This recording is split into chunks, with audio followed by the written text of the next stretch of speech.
पाकिस्तान एक ज़राई मुल्क होने के साथ साथ फलों में भी दुनिया भर में मशहूर है। आम को फलों का बादशाह भी कहा जाता है। गोजरा में आम पककर तैयार हो चुके हैं और जायका में अपनी मिसाल आप हैं। इस हवाले से जानते हैं अपने ब्यूरो चीफ मियां ज़ैनुल आबिदीन से।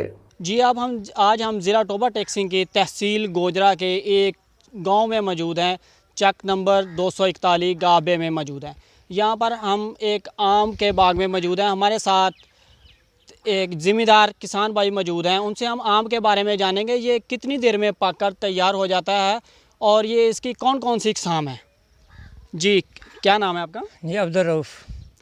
जी ये अब्दुल रऊफ़ साहब हमारे साथ मौजूद हैं। ये हमें एक आम के बारे में बताएंगे, इनकी कौन कौन सी इकसाम है और इसे पकने में कितना टाइम दरकार है। जी ये आम का दरख्त जो है जब हम लगाते हैं तकरीबन ये 5 साल के बाद फल देना शुरू होता है और ये फसल जो है तकरीबन चार माह तक लगते हैं इसको पकने में। जब ये फसल लग जाती है उसके 4 माह बाद ये पकना शुरू हो जाता है और इसमें बहुत सारी अक़साम हैं, 50-60 से ज़्यादा अक़साम हैं, लेकिन हमारे पास जो है वो 6-7 अक़साम है। मिसाल के तौर पे चौंसा है, सफ़ेद चौंसा है जो बहुत अच्छी किस्म है, सबसे दुनिया में मशहूर है, लजीज़ है। चौंसा काला भी है और लंगड़ा है, दशहरी है, मालदा है और बाकी किस्में काफ़ी सारी किस्में हैं हमारे पास भी, लेकिन सबसे ज़्यादा जो लजीज़ और अच्छा मीठा है वो चौंसा सफ़ेद है। जी जिस तरह आपको जो किसान भाई थे उन्होंने बताया कि जो आम की इकसाम तो काफ़ी ज़्यादा हैं, लेकिन जो सबसे अच्छे इकसाम के आम है वो चौंसा आम जिसका नाम है गिना जाता है, वो सबसे अच्छे इकसाम के आम है।